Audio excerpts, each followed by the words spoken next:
ಅದು ಗೊತ್ತಾ ನಿನಗೆ ಭರತ್? ಅದು ಗೊತ್ತಾ ನಿನಗೆ? ಡ್ಯಾಮ್ ಹತ್ರದಿಂದ ಶೃಂಗೇರಿಗೆ ಹೋಗೋದು.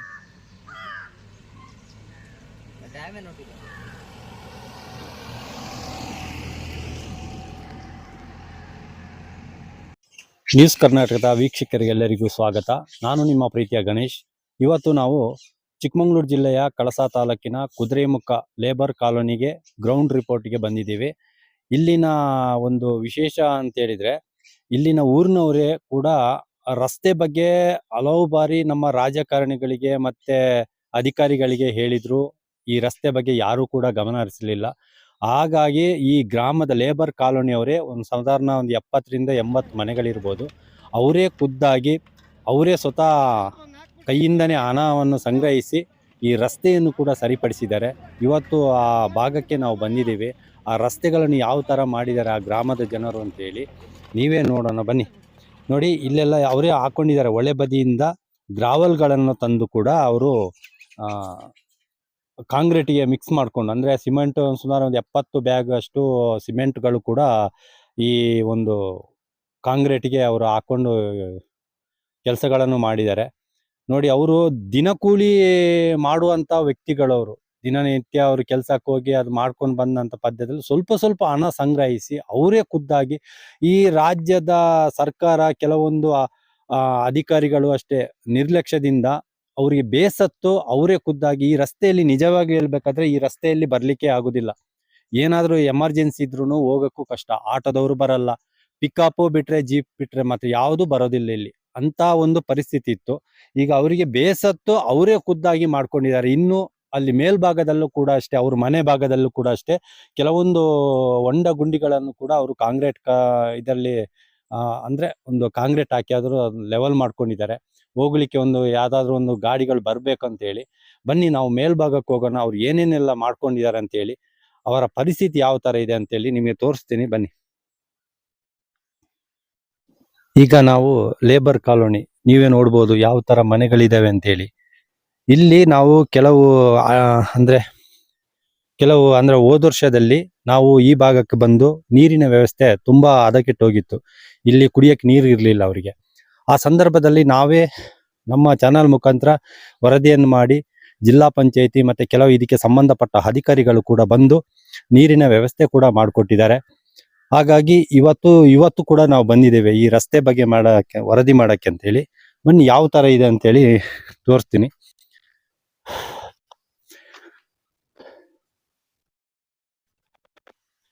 ನೋಡ್ಬೋದು ನೀವು, ಇಂಥ ಮನೆಗಳಲ್ಲಿ ಜೀವನ ಮಾಡ್ತಾರೆ ಅಂತ ಹೇಳಿದ್ರೆ ಈ ಮಳೆ ಗಾಳಿ ಅಂತ ಹೇಳ್ಕೊಂಡು ಇವರಿಗೆ ಸರಿಯಾದ ಒಂದು ಮನೆಯಲ್ಲಿ ಒಳಗಡೆ ಇರ್ಲಿಕ್ಕೆ ತುಂಬಾ ಕಷ್ಟ. ಮಳೆ ಬಂದ್ರು ಅಷ್ಟೇ, ಗಾಳಿ ಬಂದ್ರು ಅಷ್ಟೇ, ಈ ಚಳಿಗಾಲದಲ್ಲೂ ಅಷ್ಟೇ ಇಂಥ ಮನೆಯಲ್ಲಿ ಜೀವನ ಮಾಡ್ತಿದ್ದಾರೆ ಅಂತ ಹೇಳಿದ್ರೆ ಸರ್ಕಾರ ಇದ್ರ ಬಗ್ಗೆ ಗಂಭೀರವಾಗಿ ಪರಿಗಣಿಸಬೇಕು. ಯಾಕಂತ ಹೇಳಿದ್ರೆ ಇವರಿಗೆ ಒಂದು ಕೂರ್ಲಿಕ್ಕೆ ಒಂದು ಮನೆ ವ್ಯವಸ್ಥೆ ಕೂಡ ಮಾಡಿಕೊಡ್ಬೇಕಂತೀನಿ ಇಲ್ಲಿನ ಗ್ರಾಮದ ಜನರ ಕೂಗು. ಅದು ಸರ್ಕಾರಕ್ಕೆ ಕೇಳುವುದಿಲ್ಲ. ಯಾಕಂದ್ರೆ ಹೇಳಿದ್ರೆ ಎಲೆಕ್ಷನ್ ಟೈಮ್ ಬಂದಾಗ ಎಲ್ಲಾ ಜನಪ್ರತಿನಿಧಿಗಳು ಅಧಿಕಾರಿಗಳು ಕೂಡ ಈ ಭಾಗಕ್ಕೆ ಬರ್ತಾರೆ. ನಾವು ನಿಮ್ಗೆ ಅದು ಮಾಡ್ಕೊಡ್ತೀನಿ ಇದು ಮಾಡ್ಕೊಡ್ತೀನಿ ಅಂತೇಳಿ, ಆದ್ರೆ ಯಾವುದು ಮಾಡ್ಕೊಡ್ತಾ ಇಲ್ಲ. ಕೆಲವೊಂದು ಅವರಿಗೆ ಸುಲಭವಾದ ಯಾವ್ದಾದ್ರು ಒಂದಿದ್ರೆ ಅದು ಮಾಡಿಕೊಡ್ತಾರೆ, ಬಿಟ್ರೆ ಕೂರ್ಲಿಕ್ಕೆ ಸೂರಿಲ್ಲ ಅಂತೇಳಿ ಎಷ್ಟೋ ಸಲ ಅವರು ಸರ್ಕಾರ ಗಮನಕ್ಕೂ ಕೂಡ ತಂದಿದ್ದೇವೆ. ಮಾಧ್ಯಮದ ಮೂಲಕ ಆಗ್ಲಿ, ಜನಪ್ರತಿನಿಧಿಗಳ ಗಮನಕ್ಕಾಗಲಿ, ಪ್ರತಿಯೊಬ್ಬರಿಗೂ ಇದ್ರೂ ಇತ್ತ ಕಡೆ ಗಮನ ಹರಿಸುವುದಿಲ್ಲ. ಇನ್ನು ಮುಂದಿನ ಚುನಾವಣೆ ಬಂದಾಗ ಸಂದರ್ಭದಲ್ಲಿ ಬರ್ತಾರೆ ಅಂತ ಈ ಭಾಗದ ಜನರು ಹೇಳ್ತಾ ಇದ್ದಾರೆ. ಬನ್ನಿ ಅವ್ರ ಹತ್ರ ಮಾತಾಡೋಣ ಯಾವ ತರ ಎಲ್ಲ ಪರಿಸ್ಥಿತಿ ಇದೆ ಅಂತೇಳಿ. ಇಲ್ಲಿ ನಮ್ಮ ಲೇಬರ್ ಕಾಲೋನಿಯಲ್ಲಿ ಒಬ್ರು ಹಿರಿಯ ವೃದ್ಧೊಬ್ರು ಇದ್ದಾರೆ ನಮ್ಮ ಜೊತೆ. ಅವ್ರ ಹತ್ರ ಕೇಳೋಣ ಎಷ್ಟು ವರ್ಷದಿಂದ ಇಲ್ಲಿದ್ದೀರಿ ಅಂತೇಳಿ. ಅಮ್ಮ ನಮಸ್ಕಾರ. ನಮಸ್ಕಾರ. ಎಷ್ಟು ವರ್ಷದಿಂದ ಇಲ್ಲಿದ್ದೀರಿ? ನಾವು 1976ರಲ್ಲಿ ಬಂದವ್ರು. ನಾವು ಇಲ್ಲಿ 76ರಲ್ಲಿ ಅವಾಗ ಪ್ಲಾಂಟ್ ಫೌಂಡೇಶನ್ ಹಾಕಿಲ್ಲ. ನಮ್ಮ ಮಕ್ಕಳೆಲ್ಲ ಹುಟ್ಟಿ ಬೆಳೆದಿದ್ದಿಲ್ಲೇ. ನಾವು ನಮ್ಮ ಮನೆಯವರು ಪೇಂಟ್ ಮಾಡ್ತಿದ್ರು ಅವಾಗ ಇವಾಗ ಮಲ್ಕೊಂಡಿದ್ದಾರೆ ಮನೆಯಲ್ಲಿ. ಕೈ ಕಾಲು ನರ ವೀಕ್ ಆಗಿ ಇವಾಗ ಒಂದ್ 5-6 ವರ್ಷದಿಂದ ಮಲಗಿದ್ದೆಲ್ಲ ಇದ್ದಾರೆ ಮನೆಯಲ್ಲಿ. ಹಂಗಾಗಿ ನಾವ್ ಏನ್ ಮಾಡೋ ಪ್ಲಾಂಟ್ ಮುಚ್ಚಿದ ಮೇಲೆ ನಮಗೆ ಸೈಟ್ ಕೊಡ್ತೀನಿ ಅಂತ ನಮ್ಗೆ ಓಡಾಡಿಸಿ ಇಷ್ಟು ವರ್ಷ ಆದ್ರೂ ನಮಗೆ ಸೈಟ್ ಕೊಟ್ಟಿರಿ. ಕರೆಂಟ್ ಸೀಮೆಣ್ಣೆ ಇಲ್ಲ. ಅದೇನೋ ಒಂಚೂರು ಇವಾಗ ಕದ್ದು ಕದ್ದು ತೆಗೆದುಕೊಂಡಿದ್ವಿ. ಅದೇ ಸೋಲಾರ್ ತರ ಏನೋ ಸೋಲಾರ್ ಕೊಟ್ಟಿದ್ದಾರೆ, ಹೋದ ವರ್ಷ ಕೊಟ್ರು. ಒಂದು ವರ್ಷ ಹೋದ ವರ್ಷ ಕೊಟ್ಟಿದ್ದಾರೆ. ಅದಕ್ ಮುಂಚೆ ಸಿಮೆಂಟ್ ಇಲ್ಲ, ಈ ಕಂಬದಿಂದಾನೇ ಕದ್ದು ಕದ್ದು ತಗೊಂತಿದ್ವಿ ನೈಟಿಗೆ ಮಾತ್ರ. ಇವಾಗ ಮತ್ತೆ ಒಬ್ರು ರವಿ ಕಿರಣ್ ಸರ್ ಅಂತಿದ್ರು, ಅವ್ರು ನಮಗೆ ಸ್ವಲ್ಪ ಹೆಲ್ಪ್ ಮಾಡಿದ್ರು. ಹೆಲ್ಪ್ ಮಾಡ್ತಾರೆ. ಕರೆಂಟ್ ಹೆಲ್ಪ್ ಮಾಡಿದ್ರು ನಮ್ KVS ಕಡೆಯಿಂದಾನೆ. ಈಗ ನಿಮ್ಗೆ ಎಲೆಕ್ಷನ್ ಟೈಮ್ ಅಲ್ಲೂ ಕೂಡ ನಿಮ್ಗೆ ಈ ರಾಜಕಾರಣಿಗಳು ಎಲ್ಲ ಬರ್ತಾರಲ್ಲ, ಬರ್ತಾರೆ. ಏನ್ ಹೇಳ್ತಾರೆ ಅವ್ರು ಬಂದು? ಅಯ್ಯೋ, ನೀವ್ ಹಂಗಂತೀರ. ಫಸ್ಟ್ ಕಾಂಗ್ರೆಸ್ ಬರಕ್ ಮುಂಚೆನೆ ಫಸ್ಟ್ಗೆ ನಾವು ಇದ್ ಮಂಡ್ ರೋಡ್ ಇತ್ತು, ಇಲ್ಲಿ ತಗ್ಗು, ಇಲ್ಲೆಲ್ಲ ಜನ ಅವಾಗ ತುಂಬಾ ಇದ್ರು. ಇಲ್ಲಿ ಮಕ್ಕಳು ನಮ್ಮ ಮಕ್ಕಳೆಲ್ಲ ಚಿಕ್ಕವು. ಅವಾಗ ನಾನೇನ್ ಮಾಡ್ತಿದ್ದೆ, ಈಗ ಬಂದು ಗಾಡಿ ಬಂದ ತಕ್ಷಣ ಮಕ್ಳು ಖುಷಿ ಓಡ್ ಬಂದ್ ನಿಂತ್ಕೊಂತಿದ್ದು. ಅವಾಗ ನಾನು ಇಲ್ಲಿ ನಿಲ್ಸಿ, ನಿಂಗಯ್ಯ ಬಂದಿದ್ರು, ಅವಾಗ ನಿಲ್ಸಿ ಇಳಿಯಕ್ ಜಾಗ ಇಲ್ಲ ಅಂತದ್ರಿ ನಿಲ್ಸಿ, ಸರ್ ಈ ತರ ಇದೆ, ನಾವು ಮಳೆ ಹೋದ್ಮೇಲೆ ನಾವು ಮಣ್ಣು ಹಾಕಿ ಮುಚ್ಚಿ ನಾವು ರೋಡ್ ರೆಡಿ ಮಾಡ್ಕೊಂತೀವಿ, ಈ ತರ ಇದೆ ಸರ್, ಮಕ್ಳು ಮರಿ ಗಾಡಿಗಳು ಬರ್ತವೆ, ಮಕ್ಳು ಮರಿ ಬರ್ತಾರೆ, ಈ ಗಾಡಿ ಬಂದ ತಕ್ಷಣ ಏನ್ ಸರ್ ಇಲ್ಲ ನಾನ್ ಮಾಡಿಸ್ತೀನಮ್ಮ ಅಂತ ಹೇಳಿ ಹೋಗೋರಷ್ಟೇ. ಮತ್ತೆ ತಿರುಗಿ ನೋಡಲ್ಲ. ಬರುವಾಗೆಲ್ಲ ಹಂಗೇನು. ಇವಾಗ ನೈನ ಬಂದ್ರು, ನನಗೆ ನಾವು ಡಿಸೆಂಬರ್ ಅವರು ಗೆದ್ದು 1 ವರ್ಷಕ್ಕೆ ನಾನು ಡಿಸೆಂಬರ್ ಒಳಗೆ ನಾನು ಮಾಡ್ಕೊಡ್ತೀನಿ ಅಂತ ಹೇಳಿದ್ರು ನೈನಾ ಮೇಡಮ್. ಇಲ್ಲಿ ಬಂದ್ ಮಾತಾಡಿದ್ರು, ನಾನು ಸೋತ್ರ ಪರವಾಗಿಲ್ಲ, ಮತ್ತೆ ದೊಡ್ಡ ಎಲೆಕ್ಷನ್ಗೆ ಅವರು ಇಲ್ಲಲ್ಲ, ಕಾಂಗ್ರೆಸ್ ಬಂದಿಲ್ಲಲ್ಲ, ಅವಾಗ ಹೇಳಿದ್ರು ಪರವಾಗಿಲ್ಲ ನಾನು ಬಂದಿದ್ದೀನಿ, ನಾನು ನಿಮ್ಗೆ ಮಾಡ್ಕೊಡ್ತೀನಿ ಅಂತ ಹೇಳಿದ್ರು. ಇಷ್ಟವರೆಗೂ ಇಲ್ಲ. ಮತ್ತೆ ಇಲ್ಲೆಲ್ಲ ಕಳ್ಸ ಬರ್ತಾರೆ, ಈ ಕಡೆ ಬರಲ್ಲ. ಮನೆ ಎಲ್ಲ ಸೈಟ್ ಎಲ್ಲ ಸ್ಯಾಂಕ್ಷನ್ ಆಗಿದೆ ಅಂತ ಹೇಳಿದ್ರು ಅಂತ ಹೇಳ್ತಾರ ಅಷ್ಟೇ. ಆಗಿದೆ, ಸ್ಯಾಂಕ್ಷನ್ ಆಗಿದೆ, ಈಗ ಮಟ್ಟ ಮಾಡ್ತಾ ಇದಾರೆ ಅಂತೇಳಿ. ಕಳ್ಸದವ್ರು ಬಿಟ್ಕೊಡಲ್ಲ ಅಂತ ಕೆಲವ್ರು ಇಲ್ಲಿ ಜನಗಳು ಹೇಳೋದು. ಅವರು ನಿಮ್ಗಾಗಿ ಆಗಿದೆ ಅಂತ ಹೇಳೋದು. ಆಗಿದ್ದು ನಮ್ಗೆ ಅಳ್ದು ಬಿಟ್ರು ಸರ್, ನಾವ್ ಹೆಂಗಾರ ಒಂದ್ ಗುಡ್ಸಲ ಕಟ್ಕೊಂಡಿರ್ತೀವಲ್ಲ, ನಮ್ಗೇನ್ RCC ಬೇಡ, ಒಂದ್ ಗುಡ್ಸಲ್ ಹಿಂಗೆ. ಈಗ ಅವ್ರು ಓಡ್ಸಿದ್ರೆ ಹೋಗಂದ್ರೆ ಹೋಗ್ಬೇಕು ನಾವ್. ಈಗ ನಾವ್ರೇನ್ ಕಟ್ಕೊಟ್ಟಿರಿ, ನಾವ್ ಸ್ವಂತ ಕಟ್ಕೊಂಡಿರೋದು ಇದು ಇಲ್ಲಿ. ಈಗ ಅವ್ರು ಹೋಗಂದ್ರೆ ನಾವ್ ಖಾಲಿ ಮಾಡ್ಲೇಬೇಕಾ? ಈಗ ಹೊಸ ಸರ್ಕಾರ ಬಂತು, ಹೊಸ ಮೇಡಮ್ ಕೂಡ ಇದಾರೆ. ಈ ಹೊಸ ಸರ್ಕಾರ ಬಂದನು ನಮ್ಗೆ ಏನ್ ಮಾಡಲ್ಲ. ಮೋದಿ ಹೇಳ್ತಾರೆ ವಾರ್ಷ ಎಲ್ಲ ರೇಡಿಯೋ ವಾರ್ಷ ಕೇಳ್ತೀವಿ ನಾವು. ಹೇಳ್ತಾರೆ ಬಡವ್ರ ಬಗ್ಗರಿಗೆಲ್ಲ ಮನೆ ಕಟ್ಕೊಟ್ಟು, ಎಲ್ಲಿ ಕಟ್ಕೊಟ್ಟಿದ್ದಾರೆ ಎಲ್ಲ ಕಡೆ ಮಾಡಿ. ಕುದುರೆಮುಖದಲ್ಲಿ 2005ರಲ್ಲಿ ಕಂಪನಿ ಮುಚ್ಚಿದ್ದು, ಇಲ್ಲಿವರೆಗೆ ನಮ್ಗೆ ಮನೆ ಮಾಡ್ಕೊಟ್ಟಿಲ್ಲ. ಅವ್ರು ಹೇಳ್ತಾರೆ ಇಷ್ಟೆಲ್ಲ ಗೊತ್ತಾಗುತ್ತೆ, ಇದು ಗೊತ್ತಾಗಲ್ಲ ಸರ್ ಇಂಥ ಏರಿಯಾದಲ್ಲಿ ಹಿಂಗಿದೆ ಅಂತೇಳಿ, ಇಂಥ ಊರಲ್ಲಿ. ಹೇಳಿ ನೀವೇ ಅಲ್ವಾ? ಈಗ ಎಲ್ಲಾ ಕಡೆ ಗೊತ್ತಾಗುತ್ತೆ ನಾವ್ ಮಾಡ್ತೀವಿ ಅಂತೇಳಿ.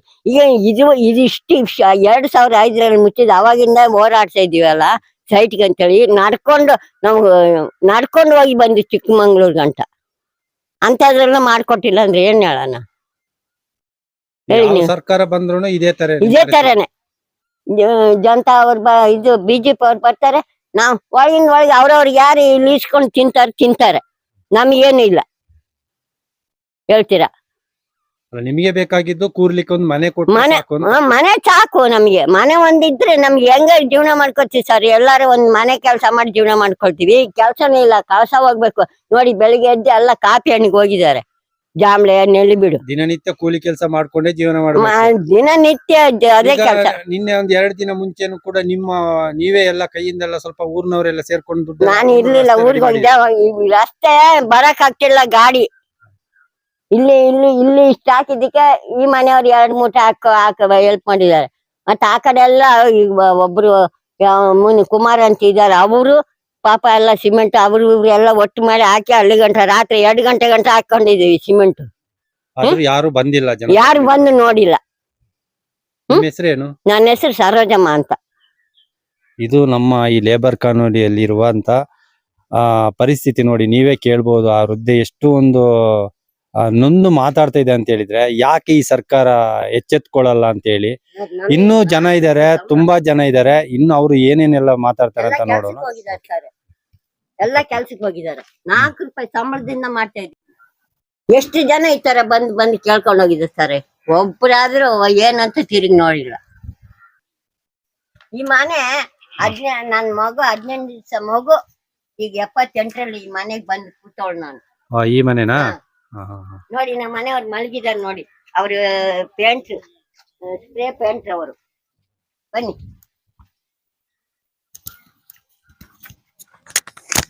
ಈಗ ಇದೆ ಸೋಲಾರ್. ಬನ್ನಿ ಬನ್ನಿ ಸರ್, ಬನ್ನಿ, ಪರವಾಗಿಲ್ಲ ಬನ್ನಿ. ಇಲ್ಲ ತೊಂದ್ರೆ. ಇದೇ ಸೋಲಾರ್ ನಮಗೆ ಕೊಟ್ಟಿರೋದು. ಇದು ಸೋಲಾರ್ ಲೈಟಾ? ಹೌದು, ಒಂದೇ ಬಲ್ಪ್ ಅಲ್ಲ? ಅಂದ್ರೆ 4 ಬಲ್ಪ್ ಹಾಕಿದ್ದಾರೆ. ಮಾಡಿದೀವಿ, ಅದನ್ನು ಏನು ಏನು ಅಂತ ಇಲ್ಲ, ಬರೀ 1200 ರೂಪಾಯಿ ಬರುತ್ತೆ. ಅವಾಗ 400 ರೂಪಾಯಿ ಬರುವಾಗ ಮಾಡ್ಸಿದೆ. ಅದ್ರ ಮೇಲೆ ಹಿಂಗಾಗಿ 20 ವರ್ಷ ಆಯ್ತು. 20 ವರ್ಷದ ಮೇಲೆ ಆಯ್ತು. ಈಗ ಮಲಗಿದ್ದಲ್ಲಿ 3-4 ವರ್ಷ ಆಯ್ತು. ಏನ್ ಮಾಡೋದು, ಈ ತರ ಇಟ್ಕೊಂಡು ಈಗ ಮಕ್ಳೇನ ಈಗಿನ ಕಾಲದಲ್ಲಿ ಗಂಡ್ ಮಕ್ಳು ಬುದ್ಧಿ ಗೊತ್ತಿದೆಯಲ್ಲ ನಿಮ್ಗೆ. ತಂದೆ ತಾಯಿ ನೋಡ್ತಾರ? ಎಷ್ಟು ಜನ ಮಕ್ಳು ನಿಮಗೆ? 3 ಜನ ಇದ್ದಾರೆ. 3 ಜನ 3 ದಿಕ್ಕಿಗಿದ್ದಾರೆ. ಒಬ್ಬನ ಮನೇಲಿ ಇರೋದೇ ದೊಡ್ಡ ಮಗ. ಅವ್ರು ಬರ್ತಾರಾ? ಇಲ್ಲೇ ಇದ್ದಾರೆ. ಅಂದ್ರೆ ಏನ್ ಬೇಕು ಅಂದ್ರೆ ಅಷ್ಟೇ. ಇದು ನಮ್ಗೇನ ಹೆಲ್ಪ್ ಮಾಡೋರು ಯಾರು ಇಲ್ಲ. ಆ ಪಿಂಚಣಿ ಬರುತ್ತಲ್ಲ, ಅದನ್ನ ಇಟ್ಕೊಂಡು ನಾವ್ ಜೀವನ ಮಾಡ್ತಾ ಇದೀವಿ.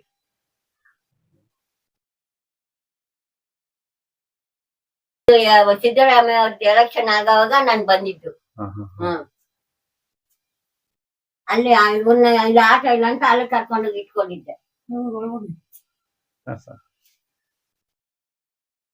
ಮತ್ತೆ ಸೋಲಾರ್ ಒಂದು ಕೊಟ್ರು, 4 ಬಲ್ಪ್.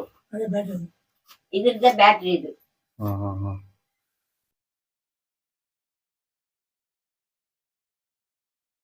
ಇನ್ನು ಸೌಲಭ್ಯ ಇಲ್ಲ ಸರ್, ನೀವೇನಾರೇ ಅಂತ ತಿಳ್ಕೊಳ್ಳಿ. 5 ಪೈಸಾ ಭಾಗನೂ ನಮಗಿಲ್ಲ.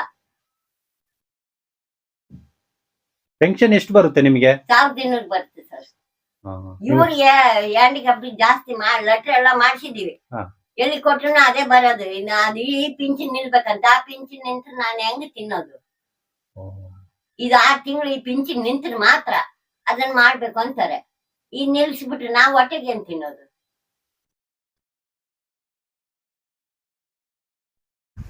ನಮ್ಮ ಜೊತೆ ಈ ಲೇಬರ್ ಕಾಲೋನಿಯಲ್ಲಿ ಇರುವಂಥ ವ್ಯಕ್ತಿ ಅಂದರೆ ಮುರುಗನ್ ಅವರು ಕೂಡ ನಮ್ಮ ಜೊತೆ ಇದ್ದಾರೆ. ಅವ್ರ ಹತ್ರ ಕೇಳುವ ಏನೆಲ್ಲ ಆಗಿದೆ ಅಂತೇಳಿ. ಸರ್, ಈ ರಸ್ತೆ ನಿಮ್ಮ ಕೈಯಿಂದೆಲ್ಲ ದುಡ್ಡು ಹಾಕ್ಕೊಂಡು ಮಾಡ್ಕೊಂಡಿದ್ರಂತ ಒಂದು ಮಾಹಿತಿ ಬಂತು. ಅದಕ್ಕೆ ಇವತ್ತು ನಾವು ನಿಮ್ಮ ಕಡೆ ಬಂದಿದ್ದೀವಿ. ಹೌದು ಸರ್. ಈಗ ಇದನ್ನು ನೀವು ಸರ್ಕಾರಕ್ಕೆ ಮತ್ತು ಅಧಿಕಾರಿಗಳ ಗಮನಕ್ಕೆಲ್ಲ ತಂದಿಲ್ಲ ಸರ್? ಮಾಡ್ಕೊಡ್ತೀವಿ ಅಂತ ಹೇಳಿಲ್ಲ? ಇಲ್ಲ ಸರ್, ತಂದಿದ್ವಿ, ಮಾಡ್ಕೊಡ್ತೀವಿ ಅಂತ ಹೇಳಿದರು. ಅದು ಭರವಸೆ ಅಷ್ಟೇ. ರೋಡ್ ಮಾಡಿಕೊಡ್ತೀವಿ ಅಂತ ಅವತ್ತು ಒಂದು ಸಲ MLA ಬಂದಾಗ ಹೇಳಿದ್ವಿ, ಮೇಡಮ್ ರೋಡಿನ ತುಂಬ ಸಮಸ್ಯೆ ಇದೆ, ರೋಡ್ ಒಂದು ಮಾಡಿಕೊಡಿ ಅಂತ ಹೇಳಿದ್ವಿ. ಅವರು ಆಯಿತು ಅಂತ ಹೇಳಿದ್ರು. ಆಮೇಲೆ ಒಂದು ಸಲ ರೋಡ್ ವರ್ಕ್ ಆಗ್ತಿತ್ತು ಅಲ್ಲಿ ಕೆಳಗೆ. ಅವ್ರ ಹತ್ರ ಟ್ಯಾಕ್ಟ್ರಲ್ಲಿ ಹೇಳ್ತೀವಿ ತೊಗೊಂಡೋಗಿ ಅಂತ ಹೇಳಿದ್ರು. ಅದೇನು ತಂದು ಹಾಕೋದು ಹೇಗೆ ಅದನ್ನು ಅಲ್ವಾ? ಅಲ್ಲ, ನಾವು ಹಾಕೋದು ಹೇಗೆ? ಅದಕ್ಕೆ ಇದು ರೋಲರೆಲ್ಲ ಬೇಕು. ಹಂಗಾಗಿ ಮತ್ತು ನಾವು ಅದನ್ನು ಸುಮ್ಮನೆ ಆಗ್ಬಿಟ್ಟು ಮೊನ್ನೆ ಅರ್ಜೆಂಟಲ್ಲಿ ಒಂದು ಅಜ್ಜ ನೋಡಿ ವಯಸ್ಸಾಗಿದೆಯಲ್ಲ, ಅವ್ರಿಗೆ ಅರ್ಜೆಂಟ್ ಹಾಸ್ಪಿಟ್ಲಿಗೆ ಹೋಗ್ಬೇಕು. ಏನು ಮಾಡಿದ್ರು, ಆಟ ಇರೋದು ಒಂದು ಆಟದವ್ರು ಬರೋಲ್ಲ. ಯಾಕಂದ್ರೆ ಅಲ್ಲಿ ಬಂದರೆ 50 ರೂಪಾಯಿ ಬಾಡಿಗೆ, 100 ರೂಪಾಯಿ ಖರ್ಚಾಗಂತ ಅವೇ ಹೇಳ್ತಾನೆ. ಹಂಗಾಗ್ಬಿಟ್ಟು ಏನು ಮಾಡಿದ್ವಿ, ಮತ್ತು ಊರು ಹುಡುಗರೆಲ್ಲ ಕೂತ್ಕೊಂಡು ಒಂದು ಸಲ ಚರ್ಚೆ ಮಾಡಿದ್ವಿ ಇದ್ರ ಬಗ್ಗೆ. ಮಾತಾಡ್ಬಿಟ್ಟು ಎಲ್ಲ ಸಾಕು 1 ಲಕ್ಷ ರೂಪಾಯಿ ಫಂಡ್ ಆಯಿತು. 1 ಲಕ್ಷ ರೂಪಾಯಿ ಎಲ್ಲರೂ ಸಿಮೆಂಟು ಅದು ಇದು ಅಂತೇಳಿ ಕೊಟ್ಟು 1 ಲಕ್ಷ ರೂಪಾಯಿಗೆ ಕರೆಕ್ಟಾಗಿ ರೋಡ್ ಮಾಡ್ಕೊಂಡಿದ್ವಿ. ಯಾಕಂದರೆ ನಾಳೆ ಎಮರ್ಜೆನ್ಸಿ ನಮಗೆ ಬೇಕೇ ಬೇಕು. MLA MP ಕಾಯ್ದು ಕೂತ್ರೆ ನಮ್ಮ ಜೀವ ಹೋಗ್ತವೆ ಇಲ್ಲಿ. ಹಂಗಾಗಿ ಈಗ ಸೈಟ್ ಎಲ್ಲ ನಿಮ್ಮ ಭಾಗದ ಜನರಿಗೆಲ್ಲ ಸೈಟ್ ಕೊಡ್ತೀವಿ ಅಂತ ಹೇಳಿದರು. ಅದು ಹೇಳಕ್ಕೆ ಹಿಡಿದು 20 ವರ್ಷ ಕಳೀತು ಸರ್. ಇನ್ನೂ ಆಗಲಿಲ್ಲ. ಇನ್ನು 2004-5ರಲ್ಲಿ ಕಂಪ್ನಿ ಮುಚ್ಚುವಾಗ ಹೇಳಿದ್ದು. ಹರ್ಷಗುಪ್ತ ಅವ್ರು ಮಾತ್ರ ನಮಗೊಂದು DC ಒಳ್ಳೆ ಕೆಲಸ ಮಾಡಿದ್ದಾರೆ. ಅಂದರೆ ನಮಗೆ ರಿಸರ್ವ್ ಅಂತ ಹೇಳಿ ಒಂದು 10 ಎಕರೆ ಜಾಗ ಮಾಡಿಕೊಟ್ಟಿದ್ದಾರೆ ಕಳಸದಲ್ಲಿ. ಹಂಚಕ್ಕೆ ಇವತ್ತಿನವ್ರಿಗೆ ಯಾವ MP-ಗೂ ಆಗಲಿಲ್ಲ, MLA-ಗೂ ಆಗಲಿಲ್ಲ. ಅದು ಹಂಗೆ ಬಿದ್ದಿದೆ. ಒಂದು ಸ್ವಲ್ಪ ಫಂಡ್ ಹಾಕಿದ್ದಾರೆ, ಅದೇನೋ ಲೇಔಟ್ ಮಾಡ್ತೀವಿ ಅಂತ ಲೆವೆಲ್ ಮಾಡಿದ್ದಾರೆ, ಅಲ್ಲಿಗೆ ಮುಗೀತು. ಲೇಔಟ್ ಆಗಿದೆ ಅಂತಲೂ ಗೊತ್ತಿಲ್ಲ, ಫಂಡ್ ಏನಾಯ್ತು ಅಂತಲೂ ಗೊತ್ತಿಲ್ಲ. ಈಗ ಕಂಪ್ನಿಯವರು ನಿಮಗೆ ಎಲ್ಲರೂ ಇಲ್ಲಿಂದ ಎದ್ದು ಹೋಗಿ ಖಾಲಿ ಮಾಡಬೇಕು ಅಂತ ಹೇಳಿದರೆ ನೀವೇನು ಮಾಡ್ತೀರಾ? ಎಲ್ಲಿ ಹೋಗ್ತೀರಾ? ಕಂಪ್ನಿಯವ್ರು ಇವತ್ತಿನವ್ರಿಗೆ ನಮಗೆ ಎದ್ದೋಗಿ ಅಂತ ಹೇಳಿಲ್ಲ, ಆದರೆ ಫಾರೆಸ್ಟ್ನವ್ರದ್ದು ಪ್ರಾಬ್ಲಮ್ ಇದೆ ನಮಗೆ. ಯಾಕಂದರೆ ನಾವು ಫಾರೆಸ್ಟ್ ಒಳಗೆ ಕೂತಿದ್ವಲ್ಲ, ಹಂಗೆ ಅವ್ರ ಸಮಸ್ಯೆ ಇದೆ. ಅಂದರೆ ಇವತ್ತು ಎದ್ದೋಗಿ ಅಂತ ಯಾರು ಹೇಳಲಿಲ್ಲ. ಯಾಕಂದ್ರೆ ಅಧಿಸೂಚಿತ ಪ್ರದೇಶ ಆಗಿರೋದ್ರಿಂದ DC ಅವರೇ ನಮ್ಗೆ ಹೇಳಬೇಕು. DC ಅವ್ರು ಹೇಳಲಿಕ್ಕೆ ನಮಗೆ ಜಾಗ ಕೊಟ್ಟರೆ ನಾವು ಎದ್ದು ಹೋಗಿ, ಅವ್ರು ಹೇಳೋದೇ ಇಲ್ಲ. ಇಲ್ಲಿ ಒಂದು ಕಡೆಯಿಂದ ಪ್ರಾಣಿಗಳ ಕಾಟ ಬೇರೆ, ಪ್ರಾಣಿಗಳ ಕಾಟ ಅದು ಹೇಳಿ ಪ್ರಯೋಜನ ಇಲ್ಲ. ಚಿರತೆ ಅಂತೂ ಸಿಕ್ಕಾಪಟ್ಟೆ ಇದೆ, ಹುಲಿ ಕಮ್ಮಿ. ಚಿರತೆ ಅಂತೂ ಸುಮಾರು ತಿಂಗಳ 4-5 ಸಲ ಕಣ್ಣಿಗೆ ಕಾಣ್ತವೆ. ಪಕ್ಕ ಅದು ಸುಮಾರು ಈ ಭಾಗದಲ್ಲಿ ಯಾರಿಗೂ ತೊಂದರೆ ಕೊಟ್ಟಿಲ್ಲ. ಆದ್ರೆ ಕಣ್ಣಿಗೆ ಕಾಣುವಾಗ ನಮಗೆ ಧೈರ್ಯ ಬೇಕಲ್ಲ, 6-7 ಗಂಟೆ ಮೇಲೆ ನಡೆಯಕ್ಕೆ. ಈಗೆಲ್ಲ ನೋಡಿ 7 ಗಂಟೆ ಬಸ್ಸಿಗೆ ಜನನೇ ಬರೋದಿಲ್ಲ. 6 ಗಂಟೆ 5:15 ಬಸ್ಸಿಗೆ ಬರೋದಾದ್ರೆ ಮಾತ್ರ ಕೆಲ್ಸಕ್ಕೆ ಹೋಗ್ತಾರೆ. ಲೇಟ್ ಆದ್ರೆ ಹೋಗೋದಿಲ್ಲ. ಯಾಕಂದ್ರೆ ಒಬ್ಬರೊಬ್ಬರು ಬಂದ್ರೆ ಏನ್ ಮಾಡ್ತೀರಾ? ಈಗ ಇಷ್ಟು ವರ್ಷದಿಂದ ನೀವು ಇಲ್ಲಿ ವಾಸವಾಗಿದ್ದೀರಾ, ಯಾವ ಪಕ್ಷದ ಕಡೆಯಿಂದ ನಿಮಗೆ ಕೆಲಸಗಳ ಆಗಿದೆ? ನಾನು 42 ವರ್ಷ ಆಯ್ತು. ಈಗ ನಮಗೆ ಕೆಲಸ ಇಲ್ಲಿ ಮಾಡಿರೋದಂದ್ರೆ ಒಬ್ರೇ ನಯನ ಮೋಟಮ್ ಅವರು. ಬಾಕಿ ತುಂಬಾ ಜನ MLA ಗೆದ್ದಿದ್ದಾರೆ. ಅದ್ರ ನಯನ ಮೇಡಮ್ ಅವರು ಫಸ್ಟ್ ಮಳೆ ಬಂದಾಗ್ಲೇ ಹೇಳಿದ್ವಿ ನಮಗೆ ನೀರು ರೋಡು ತುಂಬಾ ಸಮಸ್ಯೆ ಇದೆ, ಕರೆಂಟ್ ಇಂದು ಅಂತ ಹೇಳಿದ್ವಿ. ಕರೆಂಟ್ ಇಂದು ಚರ್ಚೆ ಮಾಡ್ತಾನೆ ಇದಾರೆ ಅವರು, ಆದ್ರೆ ಅದು ಏನು ಸಮಸ್ಯೆ ನಮ್ಗೆ ಗೊತ್ತಾಗಿಲ್ಲ. ನೀರ್ ಮಾತ್ರ ನಮ್ಗೆ 4 ಕಿಲೋಮೀಟರ್ ಇಂದ ಬರ್ಬೇಕಾಗಿತ್ತು ನೀರು, ಅದಕ್ಕೆ ಮಾತ್ರ ಒಂದು 4 ಇಂಚ್ ಪೈಪ್ ಹಾಕಿ ಸೀದಾ ಟ್ಯಾಂಕ್ ತಂದು ಕೊಟ್ಟಿದ್ದಾರೆ. ಅದೆಲ್ಲ ಮಾಡಿದಾರೆ, ಆದ್ರೆ ಟ್ಯಾಂಕ್ ಅಲ್ಲಿ ನೀರ್ ನಿಲ್ಲಲ್ಲ. ಅದೊಂಚೂರು ಮಾಡ್ಬೇಕಿತ್ತು. ನೋಡಿ ಮನೆ ಮುಂದೆ ನೀರ್ ಪೋಲಾಗಿ ಹೋಗ್ತಿದೆ, ಇದೆಲ್ಲ ಮಾಡಿ ಕೊಡ್ಬೇಕಿತ್ತು. ಅದೊಂದು ಮಾಡಿಸ್ಕೊಡ್ತೀವಿ ಅಂತ ಹೇಳಿದ್ರು, ಬಟ್ ಮಾಡಿಲ್ಲ. ಅದೇನಾಗಿದೆ ಗೊತ್ತಿಲ್ಲ, ಇನ್ನು ನೋಡ್ಬೇಕು ಅವ್ರು. ಅದ್ರ ಮತ್ತೆ ಕರೆಂಟ್ ಇನ್ನೊಂದು ಹೇಳಿದ್ದಲ್ಲ, ಕರೆಂಟ್ ಇಲ್ಲ ಅಂತ. 40 ವರ್ಷ ಆದ್ರೂ ಕರೆಂಟ್ ಇಲ್ಲ, ಇನ್ನೂ ನಾವು ಬ್ರಿಟಿಷರ್ ಕೈಯಲ್ಲಿ ಇದ್ದಂಗೆ ಇದ್ವಿ. ಹಂಗಾಗಿ ಸೋಲಾರ್ ಒಂದು ಕೊಡ್ಸಿದ್ದಾರೆ ಎಲ್ಲರಿಗೂ, ಎಲ್ಲಾ ಮನೆಗೂ ಸೋಲಾರ್ ಇದೆ. ಈಗ ನಿಮಗೆ ಇನ್ನೊಂದು ಈ ಭಾಗದ ಜನರಿಗೆ ಸೈಟ್ ಕೊಡ್ತಾರಾ ಇಲ್ವಾ ಅಂತ ಏನಾದ್ರು ಭರವಸೆ ಇದೆಯಾ? ಇಲ್ಲ ಸರ್, ನಾವು ಈಗ ನನಗೆ ಹೇಳಿದ್ನಲ್ಲ 22 ವರ್ಷ ಆಯ್ತು ಹೇಳಕ್ ಹಿಡಿದು, ಇವತ್ತಿನವರೆಗೂ ಹಂಚಿಲ್ಲ ಯಾರಿಗೂ. ಇದ್ರಲ್ಲೇ ನಮ್ಗೆ ಅವ್ರು ಹಂಚಿಲ್ಲ ಅಂದ್ರೆ ಬೇಡ, ಕುದುರೆ ಮುಖದ ಒಳಗೇನೆ ರವಿನೋ ಜಾಗ ಇದೆ, ಅದ್ರಲ್ಲೇ ಕೊಡ್ಬೋದು. ಮನೆ ಇಷ್ಟು ಮಾಡಿ ಕೊಟ್ಬಿಟ್ರೆ ಸಾಕಲ್ಲ. ನಾವ್ ನೋಡಿ ಹಿಂಗ್ ಕೂತಿರಂದ್ರೆ ಮನೆ ಮಾಡ್ಕೊಂಡ್ ಕೂರ್ತೀವಲ್ಲ. ಈಗೇನ್ ಗೊತ್ತಾ, ಈ ಮನೆ ಬೀಚ್ ಮಾಡಕ್ಕೆ ಧೈರ್ಯ ಇಲ್ಲ. ಈಗ 1 ಲಕ್ಷ ರೂಪಾಯಿ ಖರ್ಚು ಮಾಡಿದೆ ಅಂತ ಇಟ್ಕೊಳ್ಳಿ, ನಾಳೆ ಎದ್ದೋಗಿ ಅಂದ್ರೆ 1 ಲಕ್ಷ ಯಾರು ಕೊಡ್ತಾರ ನಮಗೆ? ಹಕ್ಕುಪತ್ರ ಇಲ್ಲ, ಕರೆಂಟ್ ಬಿಲ್ ಇಲ್ಲ, ಏನು ಇಲ್ಲ. ಯಾರನ್ನ ಕೇಳೋದು ಅವಾಗ? ಕೂಡಿ ಇಟ್ಕೊಂಡ್ ದುಡ್ಡು ನೀರಿಗೆ ಹಾಕದಂಗ ಆಗ್ತದೆ. ಒಟ್ನಲ್ಲಿ ನಿಮ್ಮ ಕೂಗು ಸರ್ಕಾರಕ್ಕೆ ಕೇಳಲ್ಲ, ಜನಪ್ರತಿನಿಧಿಗಳು ಕೇಳೋದಿಲ್ಲ. ಕೇಳೋದೇ ಇಲ್ಲ ಸರ್. ಇವತ್ತಿನವರೆಗೂ MP ಅವರಂತೂ ಬಂದಿದ್ದೇ ಇಲ್ಲ ನಮ್ಮೂರಿಗೆ. ಇಷ್ಟು ವರ್ಷ ಆದ್ರು MLA ಗಳಾದ್ರೂ ಬಂದು ಹೋಗಿದ್ದಾರೆ, MP ಗಳು ಬಂದಿದ್ದೇ ಇಲ್ಲ. ಯಾವ MP ನೂ ಬಂದಿಲ್ಲ ಇಲ್ಲಿಗೆ. ನಿಮ್ಮ ಹೆಸರು? ಮುರುಗನ್. ಇದು ನಮ್ಮ ಈ ಲೇಬರ್ ಕಾಲೋನಿಯವರ ಮುರುಗನ್ ಅವರ ಮಾತು. ಇನ್ನೂ ಒಂದಿಬ್ರು ಇದ್ದಾರೆ, ಬನ್ನಿ ಅವ್ರ ಹತ್ರನೂ ಮಾತಾಡೋಣ. ಈಗ ಎಷ್ಟು ವರ್ಷದಿಂದ ಇಲ್ಲಿ ವಾಸವಾಗಿದ್ರು ನೀವು? ನಾವು 40 ವರ್ಷದಿಂದ ಇಲ್ಲಿ ಇದ್ದೀವಿ. ಮುಂಚೆ 40 ವರ್ಷದಿಂದ ಕಂಪ್ನಿಯಲ್ಲೆಲ್ಲ ಕೆಲಸಕ್ಕೆ ಹೋಗ್ತಾ ಇದ್ವಿ. ಕಂಪ್ನಿ ಕೆಲಸ 2005ರಲ್ಲಿ ಕ್ಲೋಸ್ ಆಗಿದೆ. ಆಮೇಲೆ ನಾವು ಕೂಲಿಗಾಗಿ ಎಲ್ಲ ಕಳಸ ಸಂಸ್ಥೆ ಈ ಕಡೆ ಎಲ್ಲ ಕೂಲಿ ಮಾಡ್ಕೊಂಡು ಜೀವನ ಮಾಡ್ತಾ ಇದ್ದೀವಿ. ಎಲೆಕ್ಷನ್ ಟೈಮಿಗೆ MLAಗಳು ಬರ್ತಾರೆ, ನಿಮಗೆ ಸೈಟ್ ಕೊಡ್ತೀವಿ, ಕಲ್ಮುಖಿಯಲ್ಲಿ ಜಾಗ ಕೊಡ್ತೀವಿ, ಅದು ಇದು ಅಂತೇಳಿ ಎಲ್ಲ ಆಶ್ವಾಸನೆ ಇತ್ತು. ಚಿಕ್ಕಮಂಗ್ಳೂರು ತನಕ ಕಾಲ್ನಡಿಗೆ ಜಾತ್ರೆ ಮಾಡಾಯಿತು. ಎಲ್ಲ ನಮ್ಮ ಕೈಯಿಂದನೇ ಅಮೌಂಟ್ ಹಾಕಿ ಬಸ್ ಚಾರ್ಜ್ ಇಟ್ಕೊಂಡು ಹೋಗಿ ಅವರಿಗೆಲ್ಲ ಕೂಗು ನಮ್ಮೆಲ್ಲ ಸೇರಿ ಹೋಗಿ ಮಾತಾಡಾಯಿತು. ಅಂದರೆ ಇದುವರೆಗೂ ಹೇಳಿದಷ್ಟೇ ಬಾಕಿ ಮಾಡ್ತೀವಿ ಅಂತ ಹೇಳಿದ್ರು. ಆವಾಗ ಹರ್ಷಗುಪ್ತರು ಆ ಕೂಗನ್ನೆಲ್ಲ ಕೇಳಿ ಒಂದು 10 ಎಕರೆ ಸರ್ವೆ ನಂಬರ್ 85ರಲ್ಲಿ ಕಳಸದಲ್ಲಿ ಕೊಡ್ತೀವಿ ಅಂತ ಹೇಳಿದರು. ಅದನ್ನು ಅವ್ರು ಮಾಡಿಕೊಟ್ಟಿದ್ದಾರೆ. ಅಂದರೆ ಇಲ್ಲಿ ಕಾಲೋನಿಯರಿಗೆ ಯಾರಿಗೂ ಲೇಬರಿಗೆ ಸಿಗೋ ಥರ ಆಗಿಲ್ಲ ಅದಿನ್ನು. ಅದು ಗೌರ್ಮೆಂಟಲ್ಲಿ ಹಂಗೆ ಬರ್ತಾರೆ, ಅಧಿಕಾರಿಗಳು ಬರ್ತಾರೆ, ನೋಡ್ತಾರೆ, ಹೋಗ್ತಾರೆ, ಅಷ್ಟೇ ಆಗ್ತಾಯಿದೆ. ಯಾರು ಕೇಳಿದ್ರೆ ಈ ವರ್ಷ ನಿಮಗೆ ಸೈಟ್ ಕೊಟ್ಟೇ ಕೊಡ್ತೀವಿ, ಹಾಗೆ ಆಗುತ್ತೆ ಅಂತ ಒಂದು ಆಶ್ವಾಸನೆ ಕೊಡ್ತಾರೆ. ಎಲ್ಲರೂ ಅದನ್ನೇ ನಂಬ್ಕೊಂಡಿದ್ದಾರೆ ಜನ. ನಾವು ಅಷ್ಟೇ ಅದನ್ನೇ ನಂಬ್ಕೊಂಡಿದ್ದೀವಿ ಇದುವರೆಗೂ. ಮಕ್ಕಳಿಗೆ ಹೋಗ್ಬೇಕಂದ್ರೆ ಇಲ್ಲಿಂದ ಪ್ರೈವೇಟ್ ಬಸ್ಸಲ್ಲಿ ಸ್ಕೂಲಿಗೆ ಹೋಗ್ಬೇಕು. ಗೌರ್ಮೆಂಟ್ ಫೆಸಿಲಿಟಿ ಇಲ್ಲ ಇಲ್ಲಿ, ಬಸ್ಸು ಎಲ್ಲ ಪ್ರೈವೇಟ್. 5ವರೆಗೆ ಮನೆ ಬಂದು ಸೇರ್ಕೋಬೇಕು. ಇಲ್ಲಿ ಚಿರತೆ, ಹುಲಿ, ಅದು ಇದು ಎಲ್ಲ ಸುಮಾರು ಆಗಿದೆ. ಅಂದರೆ ಬೀದಿ ದೀಪ ಒಂದು ಹೋದರೆ ಒಂದು ಲೈಟು ಸರಿ ಉರಿತಾ ಇಲ್ಲ, ಕತ್ಲೆ ಇದೆ. ಕಂಪ್ನಿಯಿಂದ ಆಗಿದೆ. ಕಂಪ್ನಿ ಪ್ರಚಾರ ಮಾಡಿದ್ರೆ ಕಂಪ್ನಿಯವ್ರು ಏನು ಮಾಡ್ತಾರೆ, ನಮ್ಮಲ್ಲೇ ಫಂಡ್ ಇಲ್ಲ, ನಾವು ಈಗ ಬಿಟ್ಟೋಗೋ ಟೈಮಲ್ಲಿ ನಾವು ಯಾವ ಬಲ್ಪು ಆಗಲ್ಲ ಅಂತ ಒಂದು ಸಪ್ಲೈ ಒಂದಿದೆ. ಅದರಲ್ಲೇ ಮನೆಗೆ ಒಂದೊಂದು ಲೈಟ್ ಎಳ್ಕೊಂಡು ಜೀವನ ಮಾಡ್ತಾ ಇದ್ದೀವಿ. ಅವ್ರು ಹೇಳ್ತಾರೆ ಕರೆಂಟ್ ಬಿಲ್ ಜಾಸ್ತಿ ಬರ್ತದೆ, ಅದನ್ನೂ ತೆಗಿಬೇಕು ಅಂತ ಕಂಪ್ನಿಯರಿದ್ದಾರೆ. ಅದು ಯಾವಾಗ ತೆಗಿತಾರಂತ ಈಗ ಎಲ್ಲ ಪಾರಿಶ್ರೀ ಹ್ಯಾಂಡವ್ರು ಆಗಬೇಕು, ಕಂಪ್ನಿ ಪೂರ ಜಾಗ ಅಂತ ಬಿಟ್ಕೊಟ್ಟಾಗ ಅವರು ಬಿಟ್ಕೊಟ್ಟೋಗ ಇದರಲ್ಲಿ ನಮಗೆ ಯಾರಿಗೂ ಕೇರ್ ಇಲ್ಲ. ಅವರಿಗೆ ಇದ್ದರೆ ಇರ್ತಾರೆ, ಹೋದ್ರೆ ಹೋಗ್ತಾರೆ. ನಮ್ಮ ಹ್ಯಾಂಡವರು ಪಾರಿಶ್ರೀ ಹ್ಯಾಂಡವ್ರು ಮಾಡಿ ಹೋಗ್ಬಿಟ್ರೆ ಆಯಿತು ಅಂತ ಅವರಿದ್ದಾರೆ. ನಮ್ಮ ಕಾಲನಿ ಮಾತ್ರ ಯಾವತ್ತೂ ಪರಿಹಾರ ಸಿಗತ್ತಂತ ಯಾರಿಗೂ ನಂಬಿಕೆ ಇಲ್ಲ. ಈಗ ನೋಡಿ ರೋಡೆಲ್ಲ ಹದಗೆಟ್ಟೋಗಿತ್ತು, ಈಗೆಲ್ಲ ದುಡ್ಡು ಹಾಕಿ ನಾವೇ ರೋಡೆಲ್ಲ ಮಾಡ್ಕೊಂಡಿದ್ವಿ. ತುಂಬ ಕಷ್ಟ ಇದೆ. ಈಗ ಮೊನ್ನೆ ಮೇಡಮ್ ಅವರು ಒಂದು ಪೈಪ್ ಲೈನ್ ಒಂದು ಮಾಡಿಕೊಟ್ಟಿದ್ದಾರೆ ನಮಗೆ. ಅವರು ಬಂದಿದೆ ಎಲೆಕ್ಷನ್ ಟೈಮಲ್ಲಿ, ಗೆದ್ದ ಮೇಲೆ ಬಂದು ಒಂದೆರಡು ಎಲ್ಲ ಮಾಡಿಕೊಡ್ತೀವಿ, ಸೋಲಾರು ಅದು ಇದು ದೀಪ ದೇವತೆ ಲೈಟೆಲ್ಲ ಮಾಡಿಕೊಡ್ತೀವಿ, ನಿಮಗೆ ಸೈಟ್ ಆದಷ್ಟು ಬೇಗ ಕೊಡಿಸ್ತೀವಿ ಅಂತ ಹೇಳಿದರು. ಅಂದರೆ ಆಗಲಿಲ್ಲ. ಅವ್ರ ಕೈಲಾಗಿದ್ದು ಪೈಪ್ ಲೈನ್ ಒಂದು ಮಾಡಿಸಿದ್ದಾರೆ, ಒಂದು ಸೋಲಾರ್ ಒಂದು ಕೊಡ್ಸಿದ್ದಾರೆ. ಅದು ಬಿಟ್ಟರೆ ಇನ್ನೇನೂ ಇಲ್ಲ. ಯಾವ ಅಧಿಕಾರಿಗಳು ಬಂದಿಲ್ಲ ಇದುವರೆಗೂ, ಯಾವುದು ಮಾಡ್ಕೊಡೋಕೆ ಆಗ್ತಾನೂ ಇಲ್ಲ. ನಾವು ಇದೇ ಥರ ಜೀವನ ಮಾಡ್ಕೊಂಡಿದ್ದೀವಿ. ಮುಂದಕ್ಕೆ ಏನಾಗುತ್ತೆ ಅಂತ ನೋಡ್ಬೇಕು. ಅದು ನೋಡ್ಬೇಕು. ನಿಮ್ಮ ಹೆಸರು? ಪ್ರಕಾಶ್ ಅಂತೇಳಿ. ಆಯ್ತಾ, ಅವ್ರ ಹತ್ರ ಸ್ವಲ್ಪ ಮಾತಾಡೋಣ. ಅಮ್ಮ ನಮಸ್ಕಾರ. ನಮಸ್ಕಾರ ಸರ್. ಎಷ್ಟು ವರ್ಷದಿಂದ ಇಲ್ಲಿದ್ದೀರಿ? ನಾನ್ 45 ವರ್ಷ 50 ವರ್ಷನೇ ಆಗ್ತಾ ಬಂತು. 45 ವರ್ಷ ಆಯ್ತು. ಏನಿಲ್ಲ, ಅವಾಗ್ಲಿಂದಲೂ ನಾವ್ ಇಲ್ಲಿಂದ ಚಿಕ್ಕಮಂಗ್ಳೂರ್ ತನಕ ನಡ್ಕೊಂಡು ಹೋದ್ವಿ. ಸರಿ ಕೊಡ್ತೀವಿ, ಸೈಟ್ ಕೊಡ್ತೀವಿ ಅಂದ್ರು. ಆ ಸೈಟ್ ಇನ್ನು ಕೊಡೋದ್ರಾಗೆ ಇದಾರೆ. ಈಗ ನೋಡಿದ್ರೆ ಗುಡ್ಡ ಹತ್ತಕ್ಕಾಗಲ್ಲ, ಇಳಿಯಕ್ಕಾಗಲ್ಲ. ಕಾಲ್ ನೋವು, ಕೈ ನೋವು, ನಾವ್ ಕೆಲ್ಸಕ್ಕೆ ಹೋಗಕ್ಕೂ ಆಗಲ್ಲ. ಏನೋ ಅದು ಪೆನ್ಷನ್ ಮಾಡಿಸ್ಕೊಂಡಿದೀವಿ, ಅದ್ರಲ್ಲೇ ಜೀವನ ಮಾಡ್ತಾ ಇದೀವಿ. ಎಷ್ಟು ಬರುತ್ತೆ ಪೆನ್ಷನ್? 1200 ರೂಪಾಯಿ ಬರುತ್ತೆ. ಅದ್ರಲ್ಲಿ ಜೀವನ ಮಾಡ್ತಾ ಇದೀವಿ. ಈಗ ಗೃಹಲಕ್ಷ್ಮಿದೊಂದು ಅವಾಗ ಹಾಕ್ತಾರೆ. ಈಗ ಒಂದ್ 3 ತಿಂಗಳು ಹಾಕಿದ್ದಿಲ್ಲ, ಈ ತಿಂಗಳೇನ ಹಾಕಿದಾರಂತೆ. ಅದೇ ಅಷ್ಟಕ್ಕೆ ನಾವ್ ಜೀವನ ಮಾಡ್ತಾ ಇದೀವಿ. ಒಬ್ಬೊಬ್ರು ಇರೋರು ಎಲ್ಲಿಗೆ ಹೋಗಣ. ಮನೆ ನೋಡಿದ್ರೆ ಮಳೆಗಾಲ ಗಾಳಿ ಬಂದು ಬಿಟ್ರಂತೂ ಎತ್ತು ಒಗದು ಬಿಡುತ್ತೆ. ಅವಾಗ ಯಾರನ್ನ ಇವ್ರೆಲ್ಲ ಕೆಲ್ಸಕ್ಕೆ ಹೋಗಿರ್ತಾರೆ, ಯಾರು ನೋಡ್ತಾನ? ನನ್ ಕೈಲಾಗುತ್ತಾ? ಆಗಲ್ಲ. ಅವಾಗ ಇವ್ರು ಬಂದ್ಮೇಲೆ ದಮಯ ದಕಾಯ ಅಂದ್ರೆ ಸೀಟ್ ಹಾಕ್ಸ್ಕೋಬೇಕು. ಇಷ್ಟೆಲ್ಲ ನಮಗ್ ಪ್ರಾಬ್ಲಮ್ ಇದೆ. ಏನ ಅವ್ರು ಬಂದ್ರು ನೈನಾ ಮೋಟಮ್ಮ ಗ್ಯಾರಂಟಿ ನಿಮಗ್ ಮನೆ ಕಟ್ಟಿ ಕೊಡ್ತೀವಿ, ನಿಮಗ್ ಮನೆ ಕಟ್ಟಿ ಕೊಡ್ತೀವಿ ಅಂತ ಅಷ್ಟು ಭರವಸೆ ನಾವು ತುಂಬಾ ಸ್ವಾಗತ ಮಾಡಿ ನೈನಾ ಮೋಟಮ್ಮನ್ನ ನಾವು ತುಂಬಾ ಇದ್ನ ಮಾಡಿ ನಾವ್ ಕರ್ಕೊಂಡಿದೀವಿ. ಇಲ್ಲಿಗ್ ಬಂದಾಗ ನೀವ್ ಇಷ್ಟು ಸ್ವಾಗತ ಮಾಡ್ತೀರಂತ ಗೊತ್ತಿಲ್ಲ ನನಗೆ ಅಂತ ಹೇಳಿದ್ರು. ಅವ್ರೇ ಹೇಳಿದ್ರು. ಅಷ್ಟೇ ಚೆನ್ನಾಗ್ ಕರ್ಕೊಂಡಿದೀವಿ ನಾವೆಲ್ಲ ಇಲ್ಲಿ. ಸರಿ ಬರ್ಲಿ, ನಮ್ಗೆ ಯಾರಾದ್ರೂ ಒಬ್ರಿಂದಲಾರ ಉಪಕಾರ ಆಗ್ಲಿ. ನಾವ್ ಇಷ್ಟು ಇದ್ರಲ್ಲಿ ಮಕ್ಳು ಮರಿ ಇಟ್ಕೊಂಡು ಜೀವನ ಮಾಡ್ತಾರಲ್ಲ, ಹೆಂಗ ಒಂದ್ ಕಡೆಯಿಂದಲಾರ ನಮ್ಗೆ ಉಪಕಾರ ಆಗ್ಲಿ ಅಂತಂದು ನಾವ್ ಇಷ್ಟೆಲ್ಲಾ ಮಾಡಿ ಇಷ್ಟೆಲ್ಲ ಇದ್ನ ಮಾಡಿದ್ವಿ. ಅವ್ರು ಯಾವ್ದ್ ಮನೆ ಕಟ್ಟಿ ಕೊಡ್ತೀನಿ ಅಂತ ಹೇಳ್ತಾ ಇದಾರೆ ಹೊರತಾಗಿ ಇವತ್ತಿಗೂ ಅದ್ರ ಸುದ್ದಿ ಇಲ್ಲ ಸರ್. ನಿಮಗೆ ಒಂದು ಸೈಟ್ ಕೊಟ್ರೆ ನೀವೇ ಮಾಡ್ಕೊಂಡು ಹೋಗ್ತೀರಾ, ಹೆಂಗ ಅದನ್ನೂ ಕೊಡ್ತಾ ಇಲ್ಲ ಅವರು. ಸೈಟು ಕೊಡ್ತಾ ಇಲ್ಲ. ಸೈಟ್ ಕೊಟ್ರೆ ಹಂಗ ದಮಯ ದಕ್ಕ ಏನ್ ಮಾಡ್ಕೊಂಡ್ ಹೋಗ್ತಿವಿ. ನಮ್ಮ ಹತ್ರ ಅಂತೂ ದುಡ್ಡು ಕಾಸು ಎಲ್ಲ ಏನು ಇಲ್ಲ. ಯಾರ ಹುಡುಗರ್ನ ಇಟ್ಕೊಂಡಂಗ ಸೀಟ್ ಪಾಟ ನಿಲ್ಸ್ಕೊಂಡ್ ಮಾಡ್ಕೋಬೇಕಷ್ಟೇ. ಗೋಡೆ ಪಾಡೆ ಕಟ್ಟಕ್ ಆಗಲ್ಲ.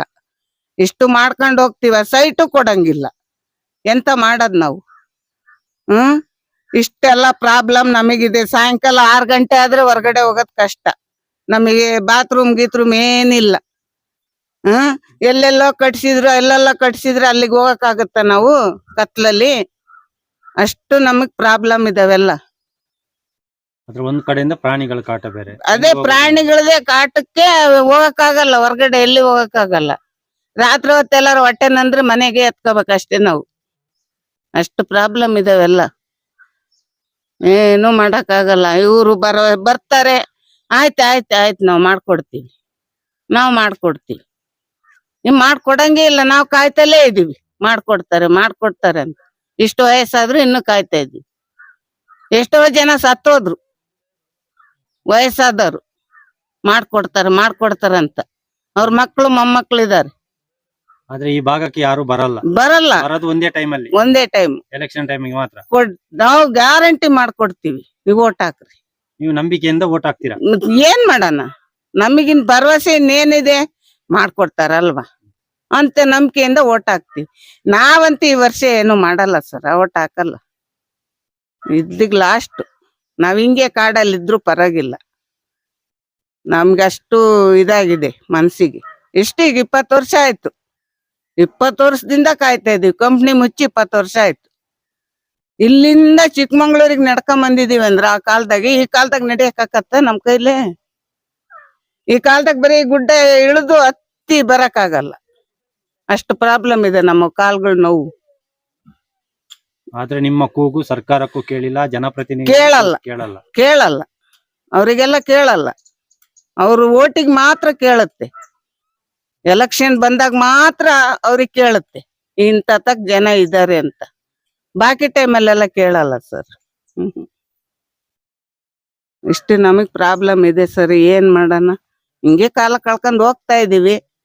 ಇನ್ನ ಅವ್ರು ಮಾಡ್ಕೊಟ್ರು ಅಂದೆ, ಮಾಡ್ಕೊಡ್ಲಿಲ್ಲದ್ರು ಅವ್ರ ಮೇಲೆ ಭರವಸೆ ಇಟ್ಟಿದೀವಿ. ನಾವು ಈ ಸಲ ಯಾರು ಎಲೆಕ್ಷನ್ ಹಾಕಲ್ಲ ಸರ್, ಹೋಗೋದಿಲ್ಲ ಯಾರು. ಇಲ್ಲಿಗೆ ಲಾಸ್ಟ್. ನಿಮ್ಮ ಹೆಸರು? ಗಂಗಮ್ಮ ಅಂತ. ಇದು ನಮ್ಮ ಲೇಬರ್ ಕಾಲೋನಿಯಲ್ಲಿ ಇರುವಂತಹ ಗಂಗಮ್ಮ ಅವರ ಮಾತು. ದಯವಿಟ್ಟು ಈ ಸರ್ಕಾರ ಆಗ್ಲಿ ಜನಪ್ರತಿನಿಧಿಗಾಗ್ಲಿ ಕೂಡಲೇ ಎಚ್ಚೆತ್ತುಕೊಂಡು ಅವರ ಒಂದು ಮನದಾಳದ ಮಾತನ್ನು ಕೂಡ ನಮ್ಮ ಮಾಧ್ಯಮದ ಮುಂದೆ ಹೇಳ್ತಾ ಇದ್ದಾರೆ. ದಯವಿಟ್ಟು ಇದಕ್ಕೆ ಸರ್ಕಾರ ಜನಪ್ರತಿನಿಧಿಗಳು ಕೂಡಲೇ ಎಚ್ಚೆತ್ತುಕೊಂಡು ಆದಷ್ಟು ಬೇಗ ಇವರಿಗೆ ಒಂದು ಮನೆ ಮಾಡಿಕೊಡ್ಬೇಕು ಅಂತ ಹೇಳಿ ನಮ್ಮ ನ್ಯೂಸ್ ಕರ್ನಾಟಕದ ಕಡೆಯಿಂದ ಅವರಿಗೆ ನಾವು ಮನವಿ ಮಾಡ್ತಾ ಇದ್ದೀವಿ. ನ್ಯೂಸ್ ಕರ್ನಾಟಕ ಯಾವತ್ತೂ ಅಷ್ಟೇ ಅಲ್ಲಿ ಭಾಗಗಳ ಸುದ್ದಿಗಳನ್ನು ಕೂಡ ಬಿತ್ತರಿಸುತ್ತೆ. ಪ್ರತಿಯೊಂದು ಕೆಲಸಗಳು ಆಗಿದ್ದಾವೆ ಸರ್ಕಾರದಿಂದ. ದಯವಿಟ್ಟು ಈ ಭಾಗದ ಜನರ ನೋವನ್ನು ಸ್ವಲ್ಪ ಅವ್ರ ಕಡೆನೂ ಸ್ವಲ್ಪ ಗಮನ ಹರಿಸಲಿ ಅಂತೇಳಿ ಈ ಮೂಲಕ ನಾವು ಮನವಿ ಮಾಡ್ತಾ ಇದ್ದೀವಿ. ಕ್ಯಾಮರಾಮನ್ ಭರತ್, ಗಣೇಶ್, ನ್ಯೂಸ್ ಕರ್ನಾಟಕ, ಕಳಸ. ಬೆಳೆದಿದೆ ಚಿಲ್ಡ್ರನ್ ಪಾರ್ಕ್ ಅಂತಾರ, ಕಾಡ್ ಅಂತಾರ ನೋಡಿ. ಪಾರ್ಕ್ ಇದು ಕಾಂಪೌಂಡ್ ಕಟ್ಟಿರೋದು ಮಕ್ಕಳಿಗೆ ಆಟ ಆಡಕ್ಕೆ ಅಂತ ಹೇಳಿ. ನೋಡಿ ಯಾವ ಸ್ಥಿತಿಯಲ್ಲಿ ಇದೆ ನೋಡಿ. ಚಿಲ್ಡ್ರನ್ ಪಾರ್ಕ್ ಅಂತ ಇದು. ಗೌರ್ಮೆಂಟ್ ಈ ಥರ ಕಾಂಪೌಂಡ್ ಹಾಕಿಬಿಟ್ಟು ಚಿಲ್ಡ್ರನ್ ಪಾರ್ಕ್ ಅಂತ ಹೋದ್ರೆ ಎಷ್ಟು ಜನ ಮಕ್ಕಳಿದ್ದಾರೆ ಅಂಗನವಾಡಿಯಲ್ಲಿ? ಅಂಗನವಾಡಿಗೆ ಇದ್ದಾರೆ ಒಂದು 10 ಜನ ಇರ್ಬೋದು.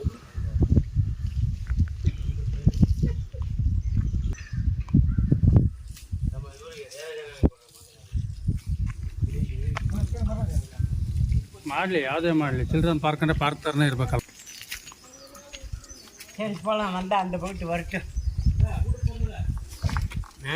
ಇದು ಬೀದಿ ಲೈಟ್ ನೋಡಿ, ಸಪ್ಲೈ ಈ ಥರ ಹೋಗ್ತಾ ಇದೆ.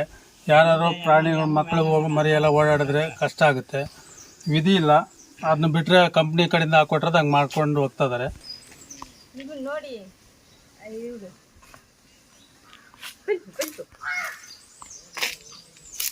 ಫೋಟೋ ಏನಾದ್ರು ತೆಗ್ದಿದ್ರ ಅದರದ್ದು? ಯಾವ್ದು ಹೆಬ್ಬಾವಿಂದು ಇಲ್ಲೆಲ್ಲ ಬರುತ್ತಲ್ಲ, ಹೆಬ್ಬಾವಿಂದು ಹೆಬ್ಬಾವುಗಳೆಲ್ಲ ಇಲ್ಲೇ ಬರುತ್ತೆ. ಹೆಬ್ಬಾವು, ನಾಗರಾವು, ಕೆರೆ ಹಾವು ಎಲ್ಲ ಬರ್ತಾವೆ ಅವುಗಳು. ಹಾಂ. ಅಂದರೆ ಮೊನ್ನೆ ಅದು ಬಂದಾಗ ಅರ್ಜೆಂಟಿಗೆ ಫಾರೆಸ್ಟಿಗೆ ಹೇಳ್ತಾರ, ಫಾರೆಸ್ಟ್ನವ್ರು ಯಾರು ಫೋಟೋ ತೆಗಿಬೇಡ್ರಿ ಅಂತೇಳಿ ತಗೊಂಡೋಗ್ಬಿಡ್ತಾರೆ.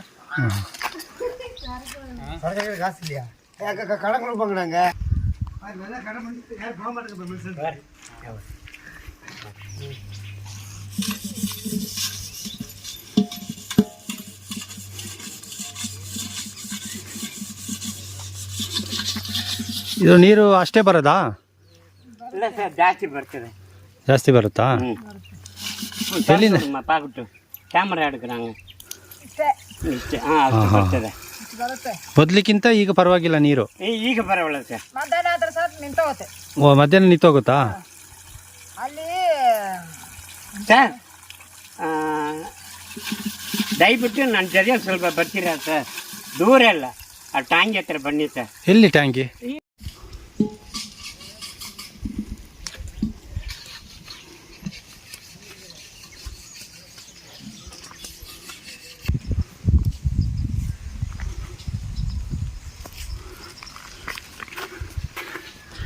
ನೋಡಿ, ಇಲ್ಲಿ ನೀರಿನ ಟ್ಯಾಂಕಿ ಇದೆ. ಈ ಟ್ಯಾಂಕಿಯಿಂದ ಜನರಿಗೆ ನೀರು ಹೋಗ್ಬೇಕು, ಇಲ್ಲಿನ ಲೇಬರ್ ಕಾಲೋನಿಯವರಿಗೆ. ಇಲ್ಲೆಲ್ಲ ಪೈಪ್ ತಂದು ಹಾಕಿದ್ದಾರೆ.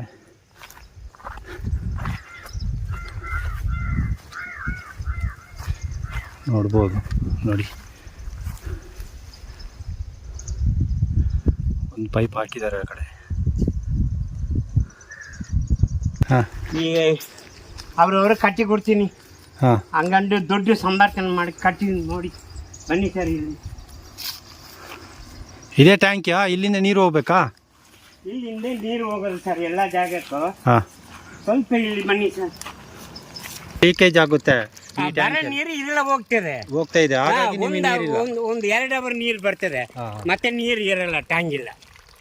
ಬರೋ ನೀರು ಇರಲೇ ಹೋಯ್ತಂದ್ರೆ ಎಲ್ಲಿ ಸರ್ ನಮ್ಗೆ ಕುಡಿಯೋಕೆ ನೀರು?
ಅಲ್ಲಿ ನೀವು ಎಷ್ಟು ವರ್ಷದಿಂದ ಇಲ್ಲಿ?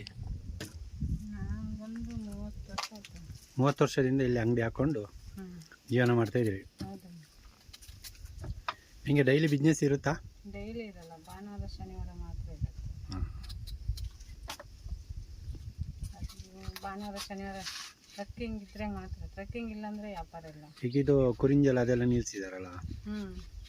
ಆನೆ ಬಂದಿದ್ದ, ಅದೇ ಮೊನ್ನೆ ಪುನಃ ಒಂದು ಆನೆ ಬಂದಿದೆ ಅಂತೆ. ಅದೇ ಮೊದ್ಲಿ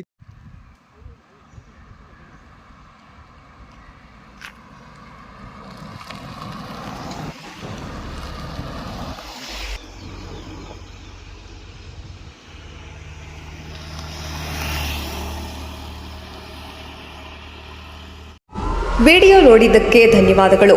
ಮುಂದಿನ ವಿಡಿಯೋದಲ್ಲಿ ಸಿಗೋಣ.